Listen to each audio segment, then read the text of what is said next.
हिंदू धर्म में कई त्योहार और उत्सव मनाए जाते हैं, जिनमें एक सबसे खास चीज होती है और वो है पूजा करने के बाद भगवान की आरती गाना और भोग लगाना।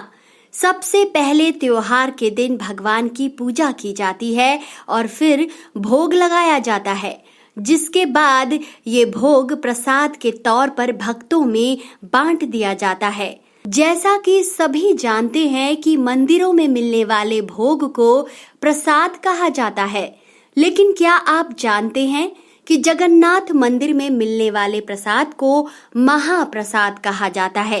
क्या आप जानते हैं कि भगवान जगन्नाथ का प्रसाद दुनिया के सभी मंदिरों के प्रसाद से अलग और चमत्कारिक है? यह महाप्रसाद एक अलग और अनोखी विधि से बनाया जाता है। आज की इस वीडियो में हम आपको जगन्नाथपुरी में मिलने वाले महाप्रसाद की कथा के बारे में बताएंगे। इसके साथ ही हम आपको जगन्नाथपुरी में मिलने वाले इस महाप्रसाद से जुड़ी और भी कई अनोखी व चमत्कारी बातों के बारे में बताएंगे, जिनके बारे में कम ही लोगों को जानकारी है। तो चलिए बिना देर किए जान लेते हैं जगन्नाथपुरी के इस महाप्रसाद से जुड़ी खास बातों के बारे में। एक, महाप्रसाद की कथा।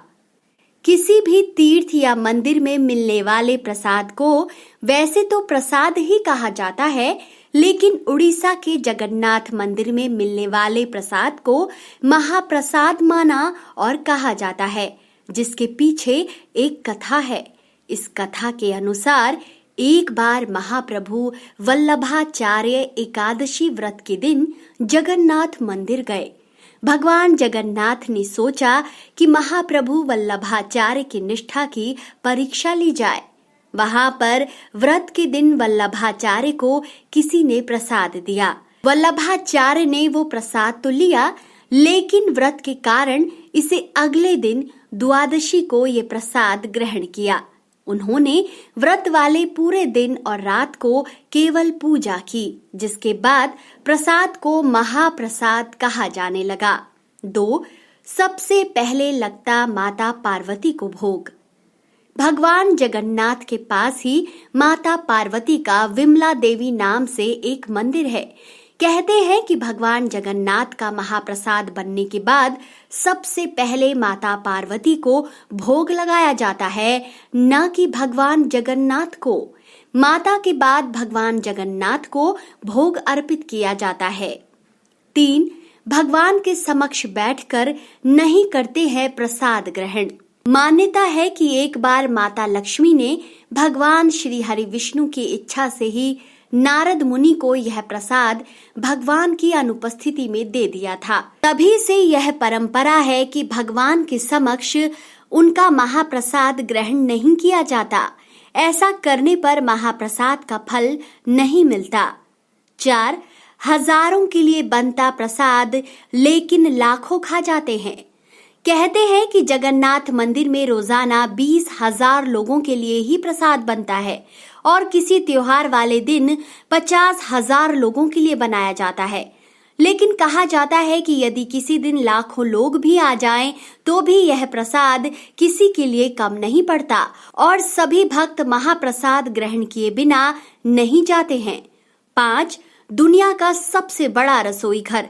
भगवान जगन्नाथ का प्रसाद जिस रसोई में बनाया जाता है, वहां 500 रसोइये, 300 सहयोगी काम करते हैं। यहाँ लाखों भक्तों के लिए भोजन बनाया जाता है। इतना ही नहीं, भगवान जगन्नाथ मंदिर की ये रसोई दुनिया की सबसे बड़ी रसोई मानी जाती है, जहाँ भोग के लिए रोजाना 56 तरह के भोग तैयार किए जाते हैं। ये सारे व्यंजन मिट्टी के बर्तनों में तैयार किए जाते हैं। 6, अनोखे तरीके से बनता है महाप्रसाद। मंदिर की रसोई में प्रसाद पकाने के लिए 7 मिट्टी के बर्तन एक दूसरे के ऊपर रखे जाते हैं और सब कुछ लकड़ी पर ही पकाया जाता है।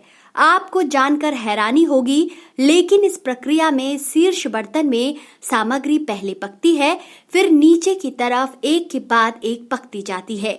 यानी कि सबसे ऊपर रखे बर्तन का खाना पहले पक जाता है, जो किसी चमत्कार से कम नहीं है। 7, भरपूर होती है खाद्य सामग्री।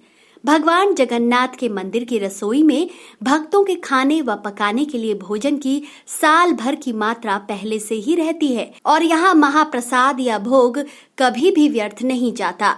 तो दोस्तों, कैसी लगी आपको ये वीडियो? अपनी राय कमेंट सेक्शन में जरूर बताएं।